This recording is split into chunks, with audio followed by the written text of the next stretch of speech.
Hey guys, so I know I've never done an introduction on this channel, but I've just been waiting for the most perfect time to do it, and I guess this is it. This is as perfect as it can get, moving forward. So I'm just doing some face care. I'm 38. And my skin is looking horrible. I don't have children and my skin is looking horrible. I don't have a boyfriend and my skin is looking horrible. I've been going through this ugly phase healing journey type thing for maybe about 2 years now. And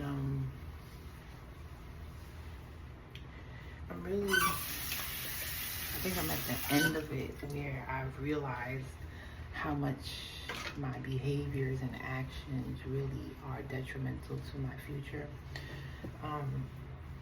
About 2 to 3 years ago, I said to myself that I wanted to do something better with myself. And I'm like at this point right now where I'm realizing like, yeah, I see all my downfalls. I see all my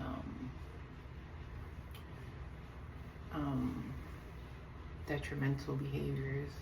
I see all of that. Like I see, when it comes to health, when it comes to finances, when it comes to just enjoying life, like I will back away from, oh, I say I want to do something and then I don't do it.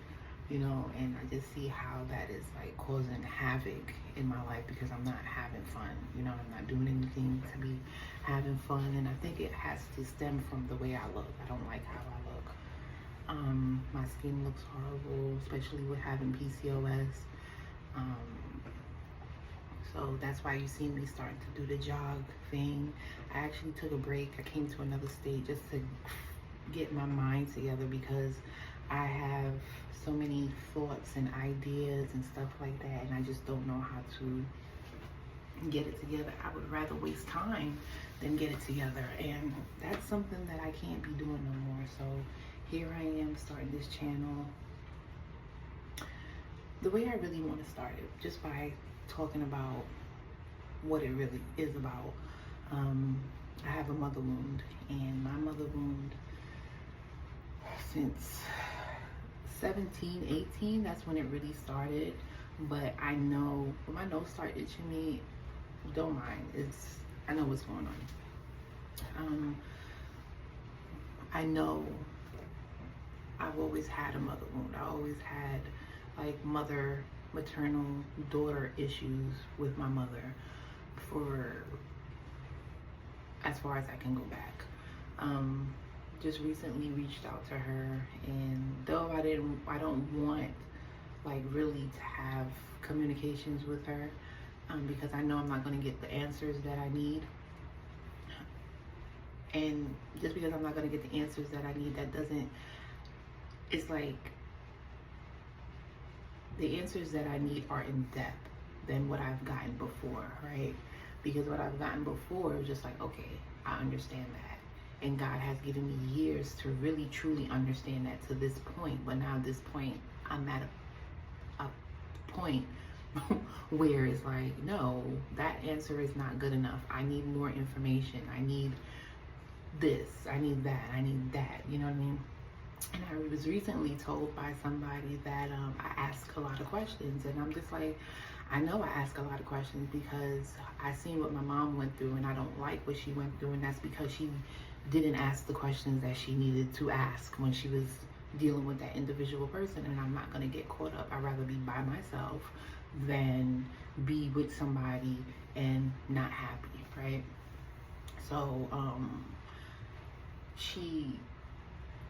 we were communicating probably like for the past 2 weeks, very subtly. She wanted to become friends. Oh, I miss my baby. I miss you. I miss this. I miss that. And I was just like, well, we can't be friends until we really address this, right? Why did you do that? What was going on in your life? All types of questions that I want to know, that I think like after 20 years, you would be not full of shame anymore to just be able to answer the question, because my thought process is like, well, you went through all of that, you go into therapy, you seek God.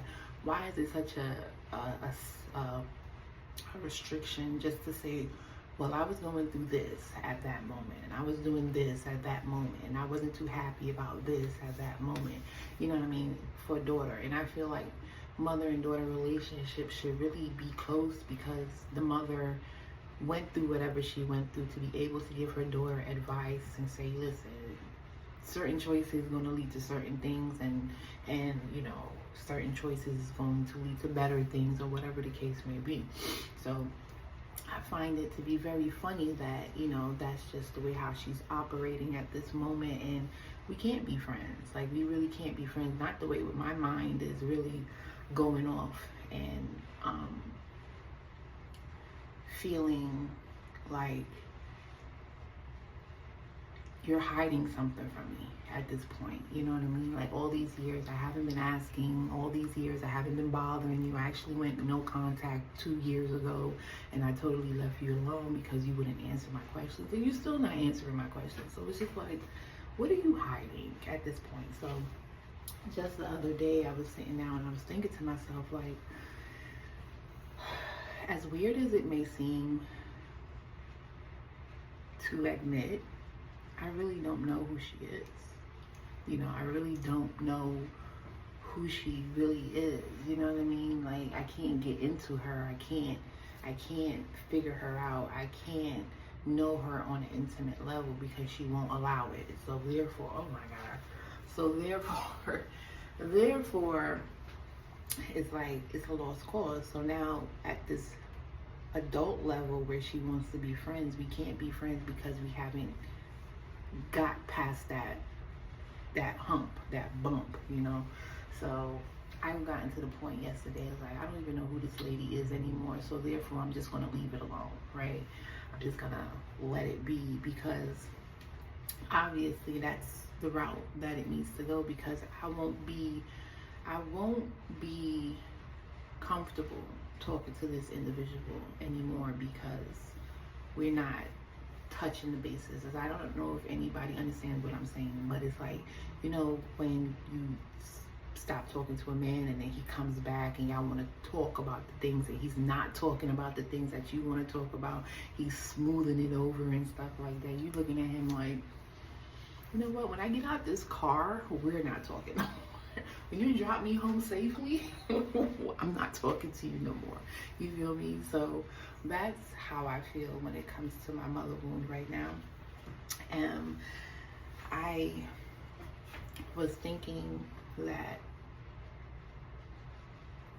I was promiscuous because I had low self-esteem. I was thinking I was, you know, just needing validation from men and stuff like that growing up, because this mother wound that I didn't acknowledge until just recently. My mom abandoned me when I was 17 years old. She decided to marry someone else and have a child for this person, and I was just like, but you got two here, like, what are you doing, right? And that's what she did, and she disappeared. And you know, she came back into my life when I was 25, and 25 was just like the eruption. Like, I was given instructions to forgive her, but in order for me to forgive her, I had to tell her how much she hurt me just by leaving me. And that was one of the most hardest things I had to do when it came to my mother, because I don't know about you, you put your mother on a high pedestal, you don't want to really be rude to her or disrespectful, or even say how you feel towards her, because you know, you don't want certain situations to disrupt. But deep down inside, like, you want to have a decent relationship with her, you want to have a bond with her. I can have a bond with her, you know, if I just ignore this big part of the picture, right? But I'm not going to ignore it because it's part of my puzzle. And because you don't want to give me part of my puzzle, then so be it, right? So be it.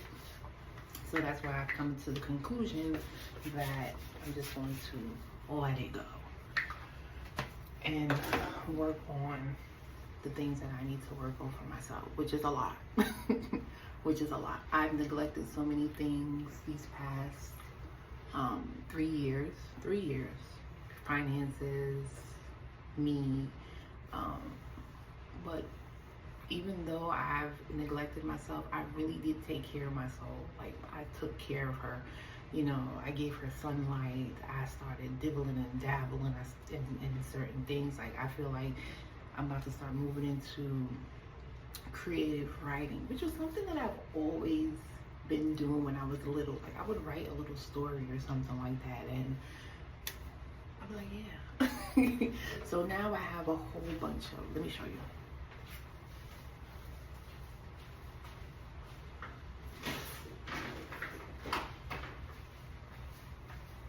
So this is all, a lot of, like, probably like 25% of all the notes that I have written. I also have a suitcase in another state where I have notes there that I have written a whole bunch of things. Look at my eyebrows. This is ridiculous. And I'm thinking about getting into creative writing. I'm thinking about getting back into school. I'm thinking about doing a whole bunch of things right now where it's like I am embracing my creative side in comparison to my blue collar side. I am a nurse. I'm an LPN. I've been an LPN for 4 years. Actually, I think like next week Friday will make 4 years is when I took my NCLEX and fell asleep during the exam. Don't judge me. I passed. And yeah, like right now I'm just ready to focus on me, take care of my PCOS, take care of my skin. I'm ready to be on panels, you know what I mean? Like, I'm ready to do stuff like that because my mother wound used to hold me back, you know what I mean? And I just decided that I'm just going to mind my business and move on to the new adventures that I have coming right now. I have a ton of ideas that I want to talk about on this channel, and I thought I would just start off with my mother wound, being 38, finally combating my mother wound. I want to figure out a way how can I help other women to deal with their mother wounds. That's what all these notes is about, because eventually there's ideas and productivity and ways of just walking in my purpose. That's what I really want to do, is just walk in my purpose right now. I was going to start this channel off by reminiscing on the things that my mother did that hurt my feelings, or realizing things that, you know, just wasn't beneficial to a mother-daughter dynamic, you know what I mean? Like, things that you just see like, that's not how that's supposed to go, or you're not supposed to feel this way, or, you know, the intuition is saying, you know, run, you know what I mean? But I decided to bury that. Like, I decided to let that go because Proverbs 19:11, as I've done a whole bunch of like internal work. Let me get my Bible.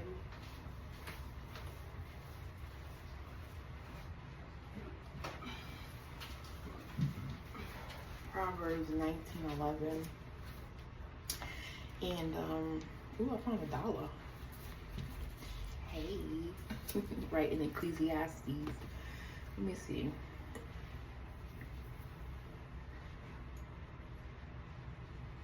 Right, I found $1. For Proverbs 19:11, a person's wisdom yields patience. It is to one's glory to overlook an offense. And that's exactly what I did. Like, Mom Dukes was on a whole different whatever, you know what I mean? And I just have to accept it, because I've gotten to the point that when it comes to people and their actions, people are doing what makes them happy. People are doing what, you know, feels natural at that moment. People are doing whatever it is to say, you know what, I am first, you know, and that's just what it is. Even though she's a mother who's like, okay, mothers are nurturing, and some of them are not. Some of them are not. Some of them are just totally like, well, I had sex, I opened my legs, and let it fend for itself, or I had sex and I can't take care of it, give it up for adoption. You know, all these women are different. All these women are different. And I just have to accept that. And that's what I did with 1911, Proverbs 19:11. I just decided to accept that and move on with myself, you know, because at the end of the day, all that damage that has happened with my self-esteem, not learning finances, not having social skills because I don't have any friends, and not this, not that, not that, you know, whatever. Now I can create myself to be the way that I want to be.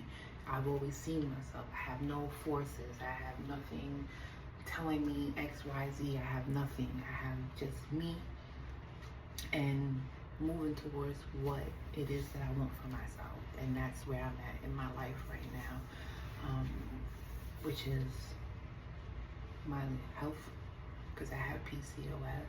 Another thing that I want to talk about as well is PCOS. I have my health, I have my career, nursing, I have my creative writing that I want to start dibbling and dabbling in. There's poetry lounges that are popping up left and right. Hopefully, you know,